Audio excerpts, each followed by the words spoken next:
One, federal prosecutors just indicted the Russian lawyer from that infamous Trump Tower meeting. Two, Bob Mueller's investigators now say Paul Manafort committed a new crime by lying about his leaks to a Russian operative during the 2016 campaign. And three, President Donald Trump giving his first Oval Office address as president tonight about the shutdown. And we're covering each story beginning with these major developments in the Russia probe. We all know why this Paul Manafort news matters. There was no greater campaign source for Bob Mueller to flip than former Trump campaign chair Manafort. Tonight, we are learning why that cooperation deal completely fell apart. This is the first time we've heard these details. Mueller's investigators apparently saying Manafort lied to them about how he shared polling data from 2016 with a Kremlin-linked operative. So Manafort was allegedly hiding his Russian links even after flipping, which makes the other news tonight even more intriguing. Federal prosecutors indicting the Russian you see on the screen in the upper right. That is the Russian that Paul Manafort and others met with at Trump Tower. Other key players like Don Jr. and Jared Kushner, she is indicted for obstruction. So before we go any further, why is this all coming out tonight? Well, the indictment of the Russian lawyer is public because the feds acted today, a deliberate development. The Manafort news is different, an accident. This whole intricate story unraveling because Paul Manafort's own lawyers accidentally revealed what he was basically up to. So this was supposed to be redacted. We'll show it to you. In Manafort's response to Mueller accusing him of breaking that cooperation deal, we see Manafort met with Kremlin-linked operative Konstantin Kilimnik in Madrid. And that's not all. This was during the 2016 campaign. Manafort forking over polling data. So not only did Manafort allegedly hand off that political intel to this Russian operative, which, well, that sounds a little suspicious, right? But according to Bob Mueller, Manafort would then allegedly try to cover it up. Now, prosecutors bear down on that kind of lying because it suggests the defendant has decided it's better to risk committing a new crime of lying to the feds than coughing up the truth. And the crime of obstruction is also exactly what the New York feds are using and what you see here against, as I mentioned, that Russian lawyer from the Trump Tower meeting. Now, they allege she was intentionally misleading and fabricating evidence from the Russian government in secret cooperation with a senior Russian prosecutor, all for a separate civil case. So we are seeing here in this bombshell new pressure on the Russian side of the Trump Tower meeting. You may recall some of this. This is the lawyer who went on TV to disclaim any connections with the Russians. She now stands accused of those very Russian connections. Donald Trump Jr. is told that they want to schedule a meeting with him and the Russian government attorney who is flying over from Moscow. The Russian government attorney. That means you. No, I'm certainly flattered by being marked and called as a government attorney, but I have never worked for the government in the first place. NBC's Keir Simmons and Richard Engel have reported on this story and broke some of these very documents you see on your screen. Those are now cited in this indictment alleging the government link. Like any defendant, she is still innocent until proven guilty in America. So what are we learning tonight when you take this together, these key developments? What does it tell us about the investigations into the 2016 campaign?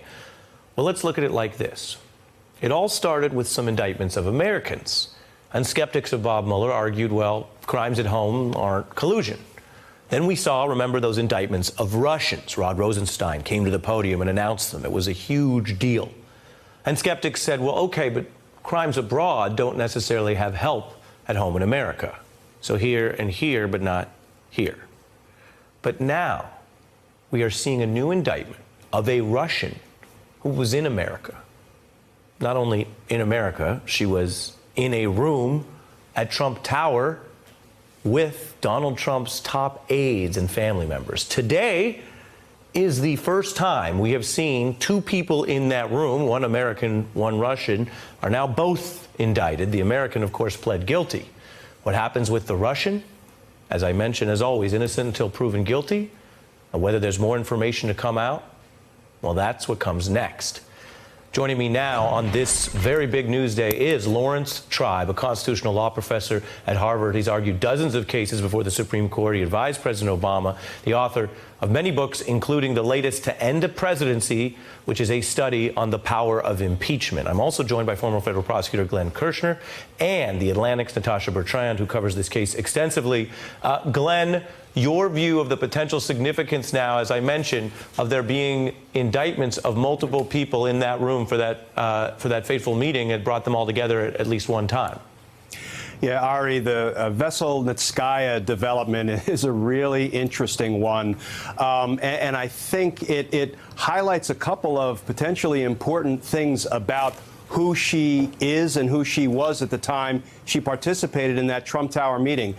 She was not only meeting with and obviously close to Russian government officials, and it's being reported in the documents released by the Southern District of New York, a senior Russian prosecutor. It's one thing to be closely aligned to those kind of people.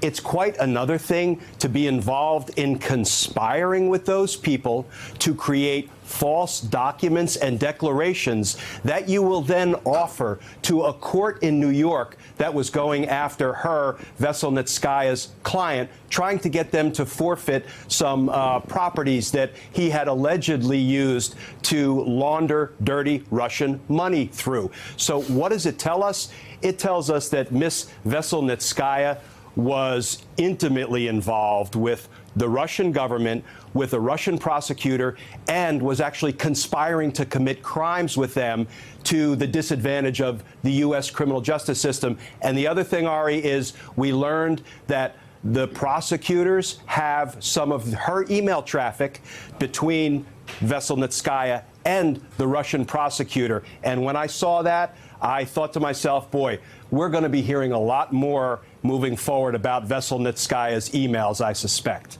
Professor Tribe, how do you view this in the larger context of these multiple investigations?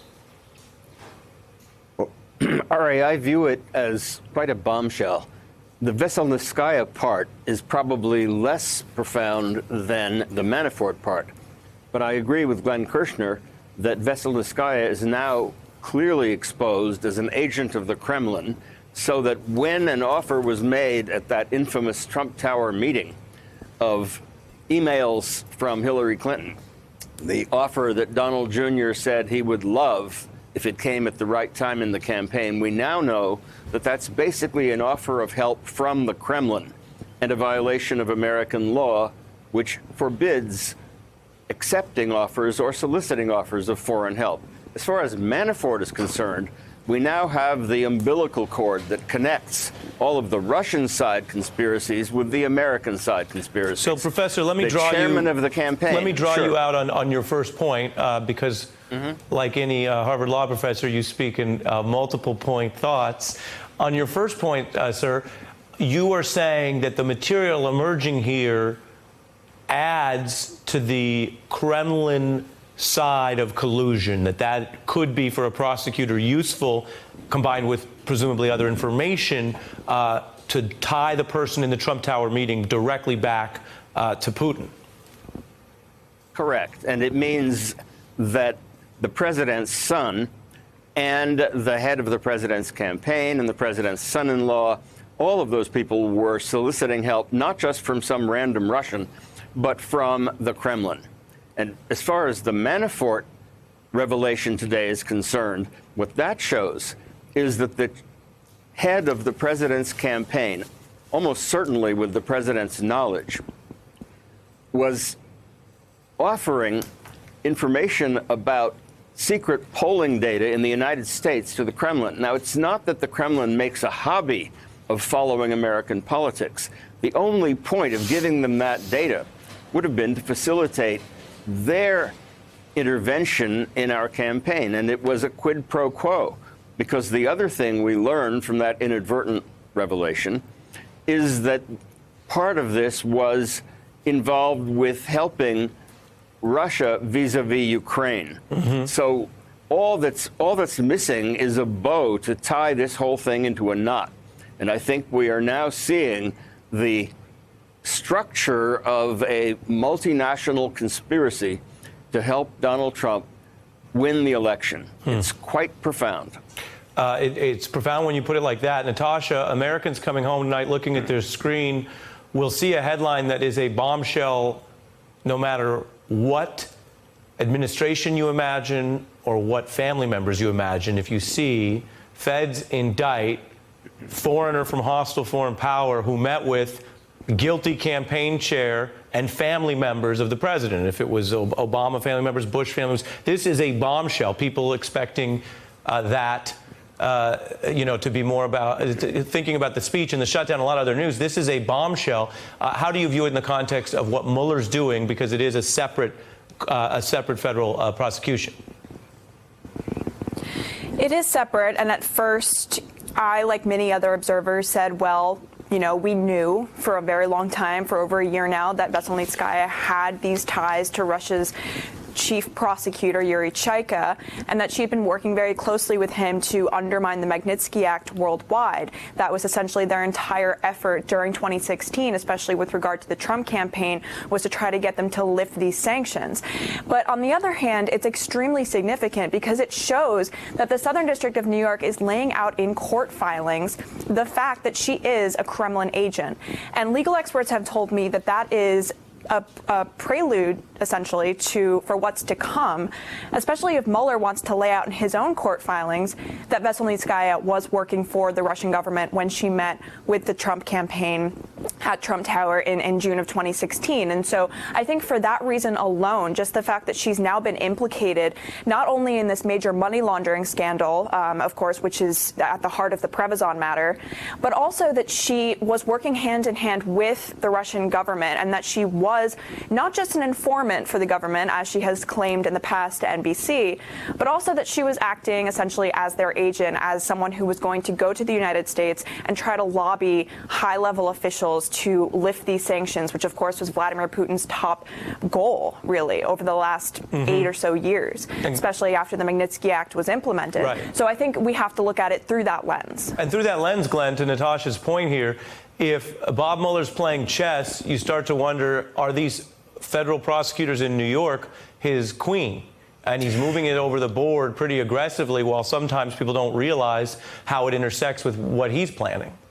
Yeah, I think even though they're separate investigations, I think they are probably coordinating with each other fairly regularly to make sure, one, that they're not stepping on each other's toes. They do have slightly different mandates. But, I agree with Professor Tribe. With the revelation of what Manafort was concealing from Bob Mueller about sharing polling information with Kilimnik, and now we know Veselnitskaya was, not only close with, but would be in a position to conspire criminally with senior prosecutors and government officials with Russia.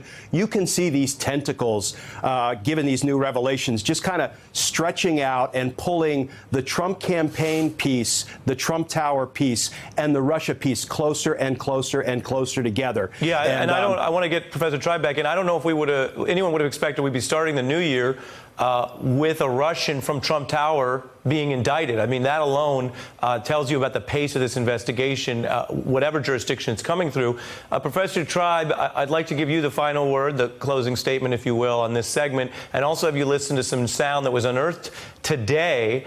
Funny that it didn't come out earlier, but there was unearthed of Donald Trump back in the day after his Russia visit, touting that they wanted him to do business there. Interesting. Take a look. I went to Russia at the invitation of the Russian people and the Russians. I went to Russia in order to perhaps build hotels. At their invitation, they want me to build a great hotel in Moscow. They still want me to. I'm trying to drive the right kind of a bargain, unlike the bargains the city of New York drives. I'm trying to drive a tough bargain. They want me back. They've asked me back. I may go back. I don't know. I can do the deal. In 2 minutes, I can do the deal. If I want to do it, it'll be done on my terms, or it's not going to be done at all. So he says, he went to Russia, and he was a flop. I mean, they're asking me back. They want to make a deal.